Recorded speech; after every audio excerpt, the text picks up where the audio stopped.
ایک دفعہ سقراط اپنے شاگرد کے ساتھ سفر کر رہا تھا۔ شام ہونے کو آئی تھی۔ وہ جلد سے جلد اگلے گاؤں تک پہنچنا چاہتے تھے تاکہ انہیں رات جنگل میں نہ گزارنی پڑ جائے۔ راستے میں انہیں ایک کسان نظر آیا جو کھیتوں میں کام کر رہا تھا۔ انہوں نے پوچھا کہ گاؤں یہاں سے کتنی دور ہے؟ کسان نے جواب دیا، زیادہ دور نہیں ہے، آپ پریشان نہ ہوں، آپ بس پہنچنے ہی والے ہیں۔ زیادہ سے زیادہ 1 کلومیٹر کا سفر آپ کو اور کرنا ہے اور آپ پہنچ جائیں گے۔ سقراط اس کی بات سن کر مسکرایا تو کسان بھی مسکرا دیا۔ شاگرد کو اس مسکراہٹ کی وجہ سمجھ نہیں آئی۔ خیر دونوں چلنے لگے۔ ان کے چلنے میں اب تیزی آ گئی تھی کیونکہ وہ بس پہنچنے ہی والے تھے۔ انہوں نے اب 1 کلومیٹر کا سفر طے کر لیا تھا لیکن گاؤں کے آثار نظر نہیں آئے تھے۔ وہ دونوں اب بہت تھک گئے تھے۔ انہیں ایک بوڑھی عورت لکڑیاں اکٹھی کرتی ہوئی نظر آئی۔ شاگرد تیزی سے اس کی طرف گیا۔ ہم گاؤں کی طرف جا رہے ہیں، گاؤں ابھی اور کتنی دور ہے؟ شاگرد نے پوچھا۔ بوڑھی عورت نے ایک نظر ان کے تھکے ہوئے چہروں کی طرف دیکھا اور بولی، آپ تو بس پہنچنے ہی والے ہیں، بس تھوڑا سا سفر باقی ہے، 1 کلومیٹر سے زیادہ نہیں ہوگا، آپ بس چلتے رہیں۔ سقراط اس کی بات سن کر مسکرا دیا۔ بوڑھی عورت بھی سقراط کو دیکھ کر مسکرائی۔ شاگرد نے ان دونوں کی طرف دیکھا۔ آپ ہنس کیوں رہے ہیں؟ سقراط خاموش رہا۔ 1 کلومیٹر مزید چلنے کے بعد بھی گاؤں نہیں آیا تھا۔ شاگرد کے چہرے پر جنجلاہٹ نظر آ رہی تھی۔ انہوں نے ایک تیسرے آدمی سے پوچھا۔ اس نے بھی وہی جواب دیا جو پہلے 2 دے چکے تھے، آپ بس پہنچنے ہی والے ہیں، تھوڑا سا راستہ باقی رہ گیا ہے، صرف 1 کلومیٹر۔ لیکن 1 کلومیٹر چلنے کے بعد پھر وہی صورتحال تھی، گاؤں نہیں آیا تھا۔ شاگرد نے اپنا سامان نیچے پھینکا اور زمین پر بیٹھ گیا۔ میں اب نہیں چل سکتا، میں تھک گیا ہوں اور مجھے یہ بھی لگ رہا ہے کہ 1 کلومیٹر کا سفر کبھی ختم نہیں ہوگا۔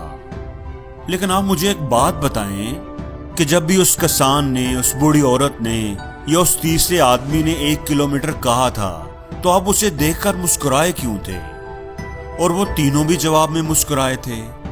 اس ہنسی کی آخر کیا وجہ تھی جبکہ نہ تو آپ انہیں جانتے تھے اور نہ ہی وہ آپ کو جانتے تھے؟ تو پھر ہنسے کیوں تھے؟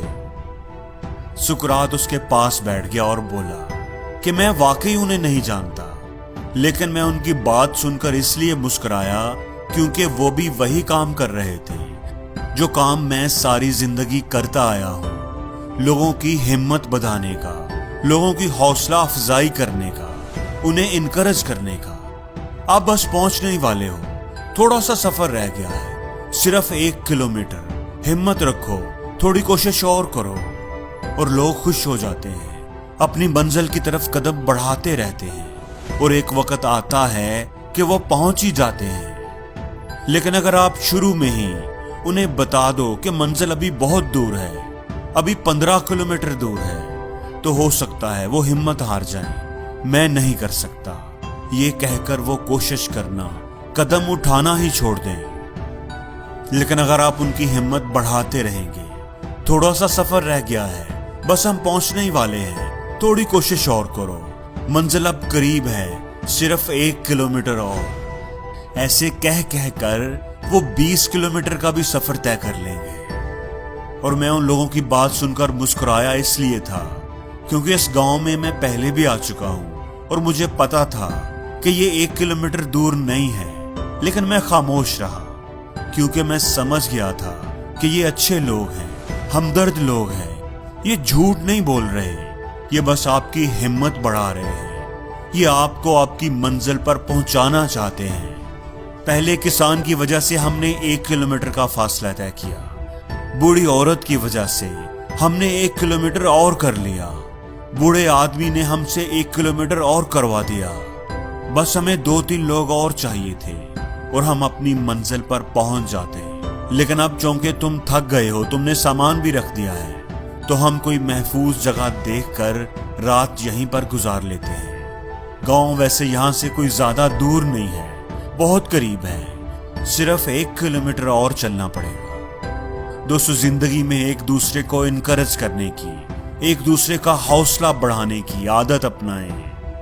اگر آپ کو لگے کہ کوئی مشکل حالات سے گزر رہا ہے، آپ کو پتا ہو کہ اس کا یہ مشکل دور ابھی چلتا رہے گا، ان مشکل حالات سے نکلنے میں ابھی اسے بڑی دیر ہے، ابھی کئی مہینے لگ جائیں گے، تو اسے یہ مت بتائیں کہ ابھی کئی مہینے تمہیں انہی مشکل حالات کا سامنا کرتے رہنا ہوگا، بلکہ اسے کہیں کہ بس کچھ ہی دنوں کی بات ہے، یہ مشکل دن بس گزرنے والے ہیں، تم ہمت نہ ہارنا، کوشش کرتے رہنا۔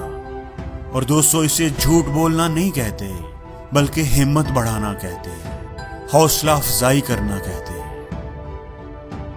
اور زندگی میں ہر روز کچھ نیا سیکھو، نیا سوچو، نیا کرو، لرن کرو۔